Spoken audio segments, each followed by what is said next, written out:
ओम शांति। आज 13 जुलाई 2022 है और आज विशेष दिन है।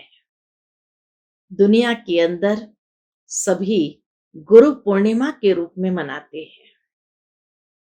वास्तव में ये यादगार हमारे परम सतगुरु परमात्मा पिता का है। गुरु पूर्णिमा के दिन लोग जाते हैं अपने लौकिक गुरुओं के सामने अपनी कृतज्ञता को व्यक्त करते हैं, लेकिन वास्तव में ये परम सतगुरु परमात्मा ने हम सब आत्माओं के ऊपर कितना न उपकार किया है। हमारे बुलावे पर इस कलयुगी पतित दुनिया में आकर के साधारण तन का आधार लेकर के हम सभी को श्रेष्ठ मत देते हुए पतित से पावन बनाया। साधारण मनुष्य से ब्रह्मा मुख द्वारा हमें एडॉप्ट कर ब्रह्मा मुख वंशावली बनाया और हर ब्राह्मण को फरिश्ता बनने की प्रेरणा दी। ब्रह्मा बाबा को ऐसा सैंपल रखा और उस ब्रह्मा मां के द्वारा कदम कदम पर अमृत वेले से लेकर रात्रि तक श्रेष्ठ मत देते हुए हमें सींचा है। श्रेष्ठ संस्कार, दैवी संस्कार हमारे परिवर्तन करके बनाए और उस दैवी संस्कारों से हमें देव कुल की आत्मा उस दैवी दुनिया में जाने के योग्य बनाया है। कितना बड़ा उपकार है बाबा का, उस परम सतगुरु परमात्मा का, जो परम सतगुरु आकर के खाली श्रीमत देते इतना नहीं, परंतु गति सदगति या मुक्ति, जीवन मुक्ति में कैसे जाना है उसके लिए भी तैयार करते हैं। ज्ञान रत्न देकर हमारी झोली भरते हैं, हर खजानों से हमें संपूर्ण करते हैं। जब कहते ही है गुरु पूर्णिमा, अर्थात जिसने आकर के हम सबको संपूर्ण बनाया और संपूर्ण बनाकर इस संपूर्ण दुनिया को परिवर्तन किया, तो आज दिल से, मन से उस परमात्मा सतगुरु के प्रति हमारे दिल की कृतज्ञता है। कितना न धन्यवाद करे संगम युग पर। संपूर्ण जीवन को हम अर्पित करने पर भी परमात्मा परम सतगुरु का ऋण कभी चुका नहीं सकते हैं। और उसी के यादगार रूप में आज दुनिया में लोग गुरु पूर्णिमा मनाते हैं।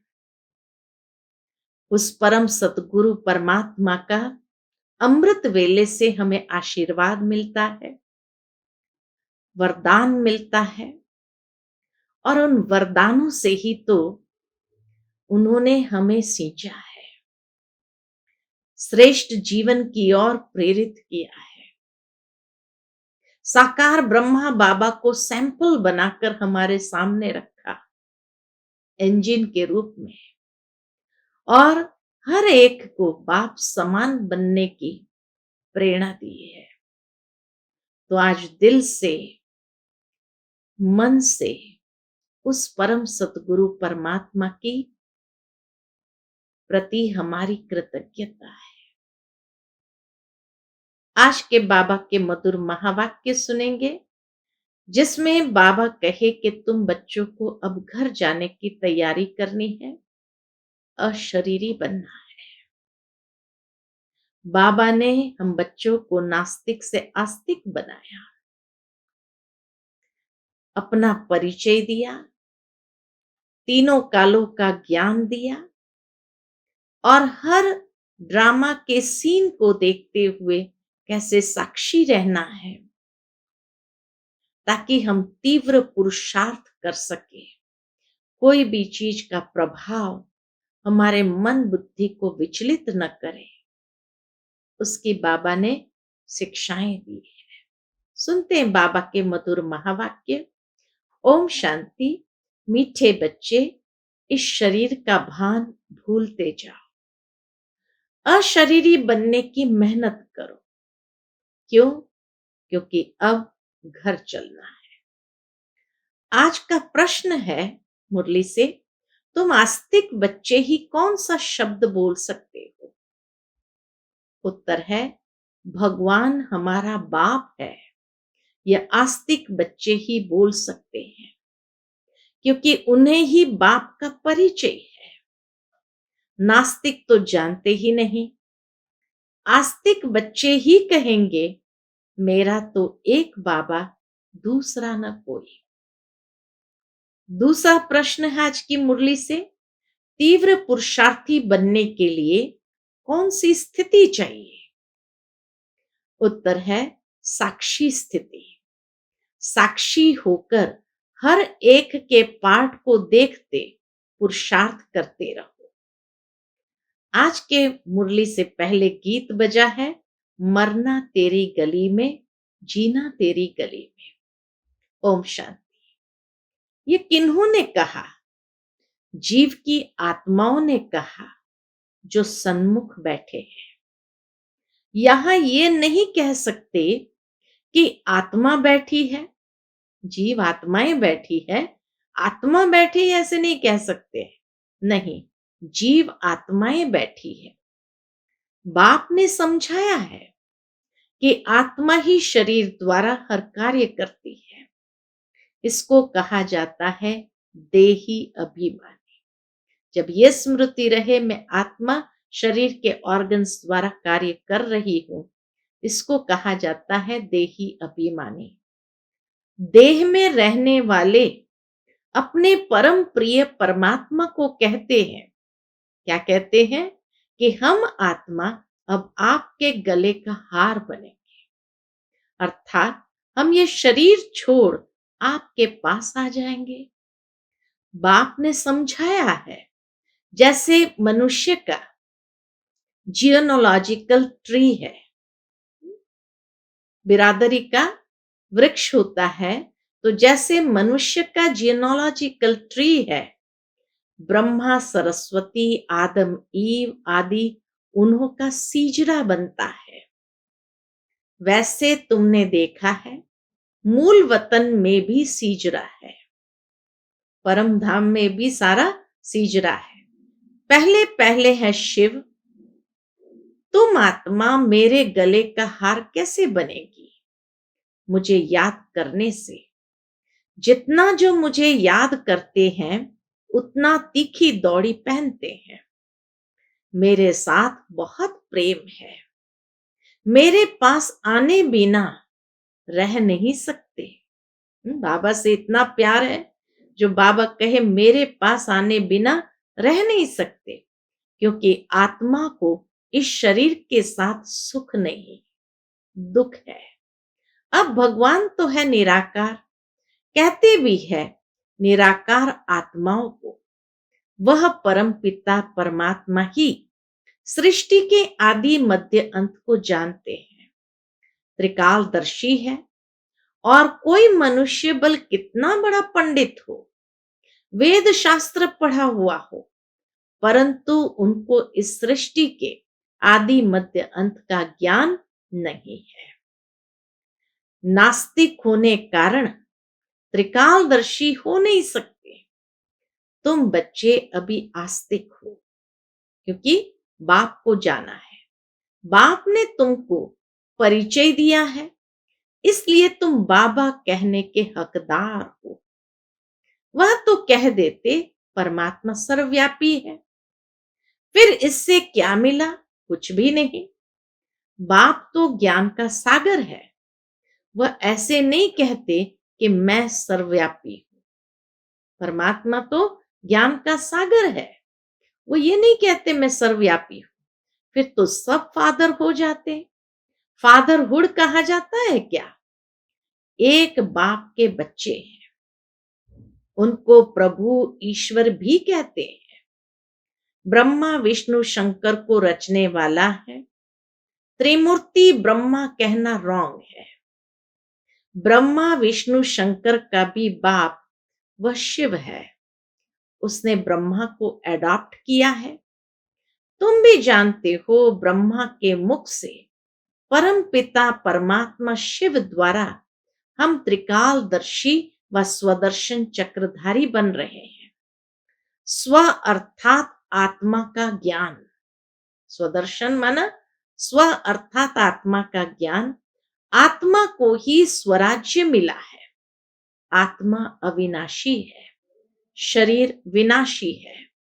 आत्मा ही अच्छे व बुरे सभी संस्कार धारण करती है। तुम जानते हो, हम आत्मा अभी तमो प्रधान है। कहा भी जाता है पतित पावन, या पतित आत्मा व पावन आत्मा। कहा भी जाता है पतित आत्मा व पावन आत्मा। शरीर का नाम नहीं लिया जाता है। पुण्य आत्मा, महान आत्मा, आत्मा की ही महिमा की जाती है। आत्मा परम पिता परमात्मा बाप से बैठ सुनती है। दुनिया में कोई को पता नहीं कि बाप ऐसे बैठ बच्चों को पढ़ाते हैं। अभी तुम समझते हो कि हम बाप के बने हैं। बाप से हमको वर्षा लेना है, दूसरे से हमारा कोई काम नहीं। आत्मा कहती है मेरा तो एक शिव बाबा, दूसरा न कोई। स्टूडेंट समझेंगे मेरा तो एक टीचर, तुम्हारा एक बाप शिक्षक है। वह पतित पावन बाप है।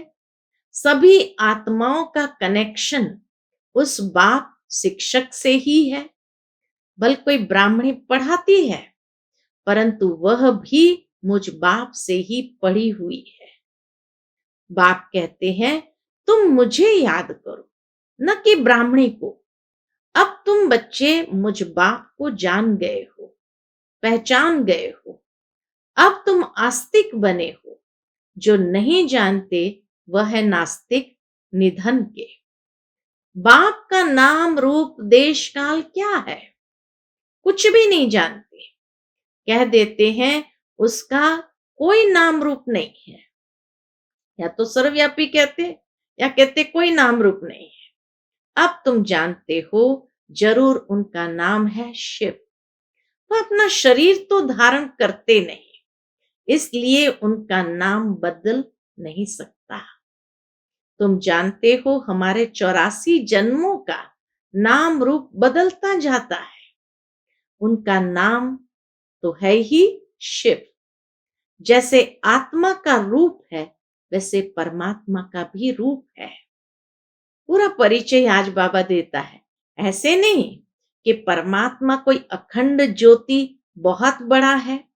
बाप कहते हैं जैसे आत्मा स्टार मिसल है, वैसे मैं भी हूं। परंतु मेरे में ज्ञान है, इसलिए मेरी महिमा है।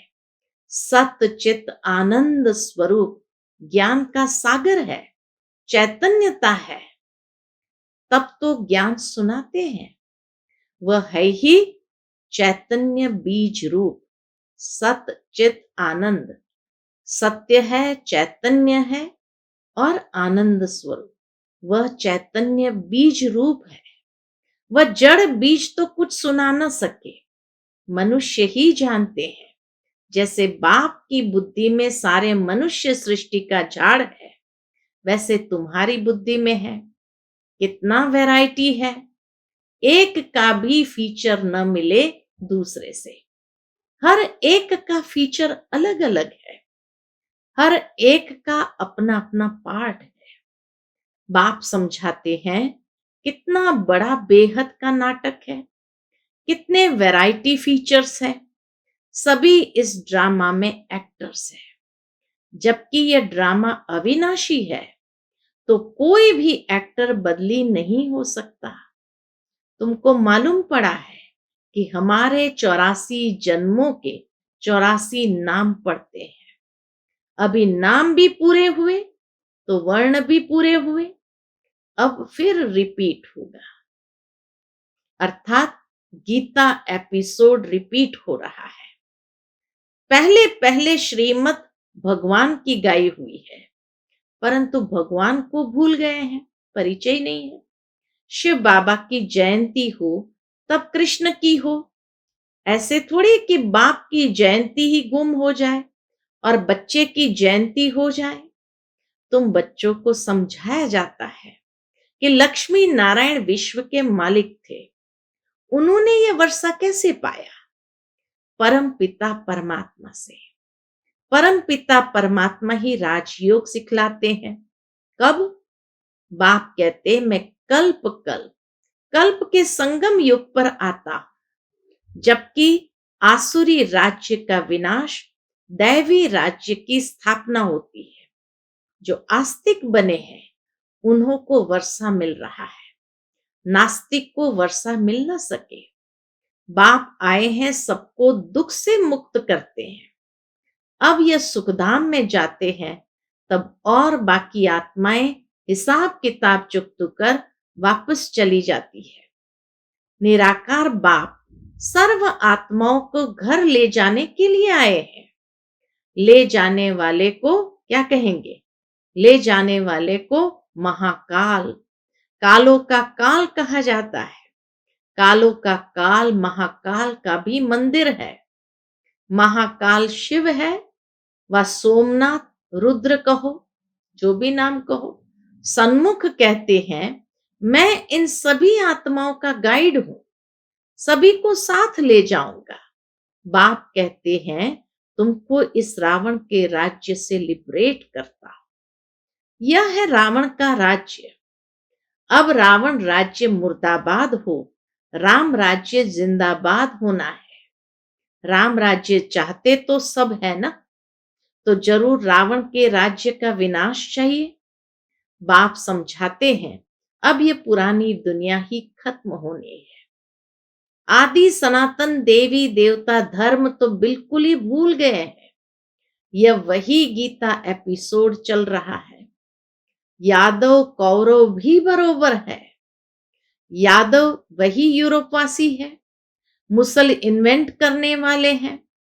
यह भी लिखा है इंटरनेशनल लड़ाई में सब खत्म होंगे। कोई अपने आदि सनातन देवी देवता धर्म को नहीं जानते। गाया भी जाता है रिलीजन इज माइट। रिलीजियस आदमी को अच्छा माना जाता है, ये रिलीजियस को बुरा माना जाता है।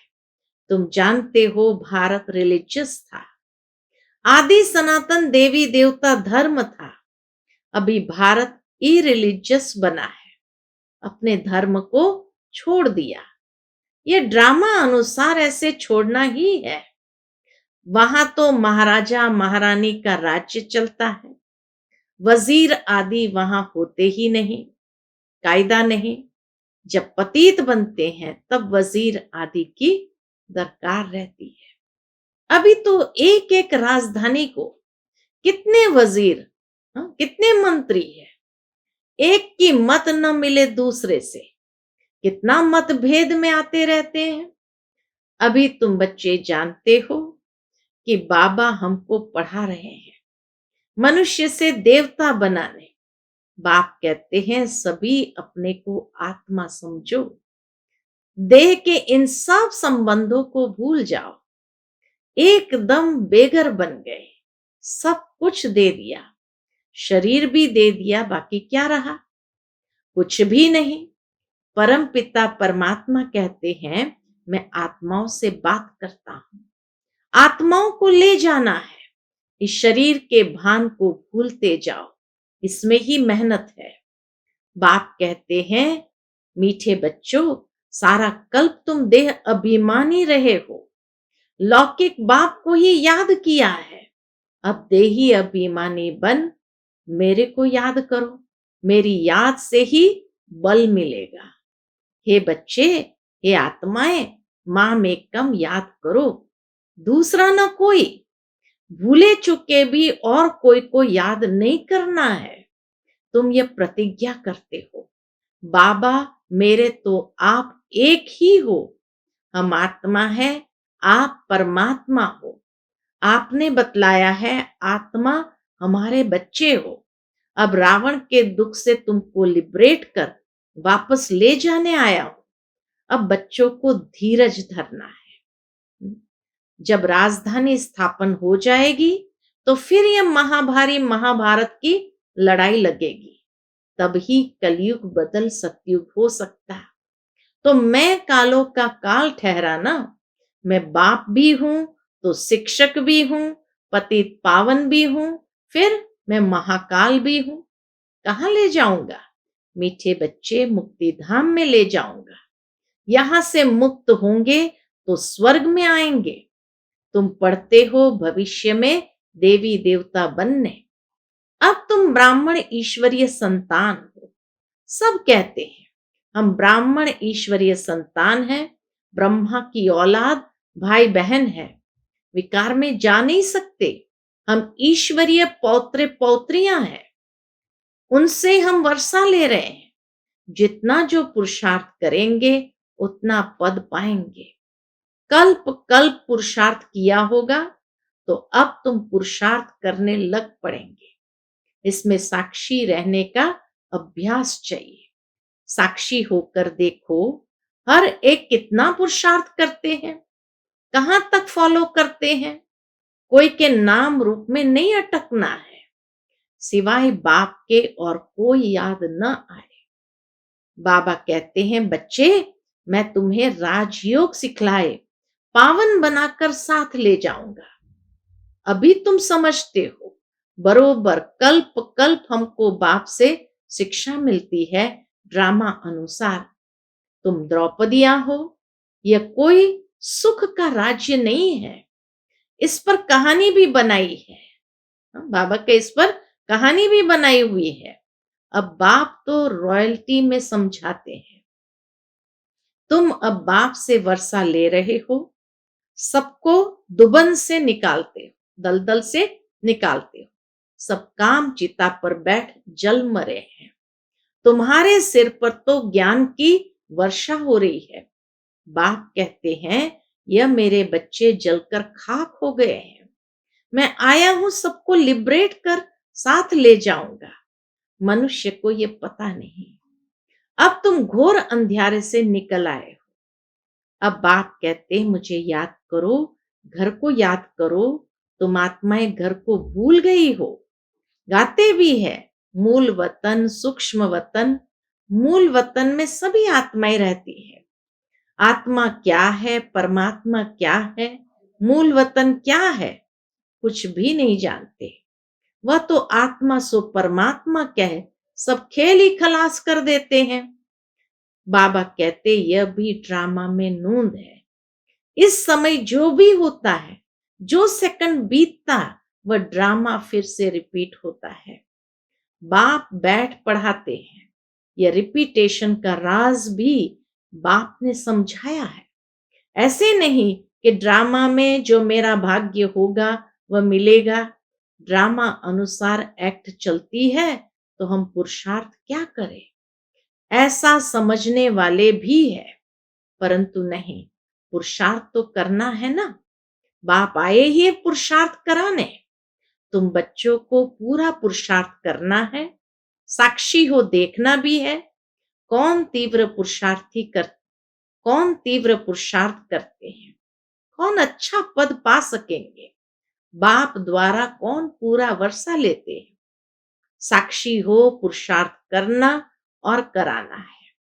और साक्षी हो देखना है कि यह कितनी सर्विस करते हैं, कितनों को आप समान बनाते हैं। बाप का परिचय देते हैं। औरों के पुरुषार्थ को देख खुद भी तीव्र पुरुषार्थ करना है। अच्छा, मीठे मीठे सिकिलते बच्चों प्रति माता पिता बाप दादा का याद प्यार और गुड मॉर्निंग। रूहानी बाप की रूहानी बच्चों को नमस्ते। हम सब रूहानी बच्चों की रूहानी माता पिता बाप दादा को याद प्यार गुड मॉर्निंग और नमस्ते। नमस्ते, शुक्रिया बाबा, शुक्रिया। आज की मुरली से धारणा के लिए मुख्य सार है। पहली पॉइंट, देह और देह के सब संबंधों को, देह और देह के संबंधों को भूल पूरा बेघर बनना है। मेरा कुछ नहीं, देही अभिमानी रहने की मेहनत करनी है, किसी के नाम रूप में नहीं अटकना है। दूसरी पॉइंट, ड्रामा में होगा तो पुरुषार्थ कर लेंगे, ऐसा सोचकर पुरुषार्थहीन नहीं बनना है। साक्षी हो दूसरे के पुरुषार्थ को देखते तीव्र पुरुषार्थी बनना है। आज का बाप दादा का मधुर वरदान हम बच्चों के प्रति है। स्मृति स्वरूप के वरदान द्वारा सदा शक्तिशाली स्थिति का अनुभव करने वाले सहज पुरुषार्थी भव। स्मृति स्वरूप के वरदान द्वारा सदा शक्तिशाली स्थिति का अनुभव करने वाले सहज पुरुषार्थी भव। सदा शक्तिशाली विजयी वही रह सकते हैं जो स्मृति स्वरूप है। उन्हें ही सहज पुरुषार्थी कहा जाता है। वे हर परिस्थिति में सदा अचल रहते हैं, बल कुछ भी हो जाए, परिस्थिति रूपी बड़े से बड़ा पहाड़ भी आ जाए, संस्कार टक्कर खाने के बादल भी आ जाए, प्रकृति भी पेपर ले, लेकिन अंगद समान मन बुद्धि रूपी पांव को हिलने नहीं देते। बीती की हलचल को भी स्मृति में लाने के बजाय फुल स्टॉप लगा देते हैं। उनके पास कभी अलबेलापन नहीं आ सकता। आज का स्लोगन है, ज्ञान की पराकाष्ठा पर पहुंचना है तो गुप्त रूप से पुरुषार्थ करो। ज्ञान की पराकाष्ठा पर पहुंचना है तो गुप्त रूप से पुरुषार्थ करो। अच्छा, ओम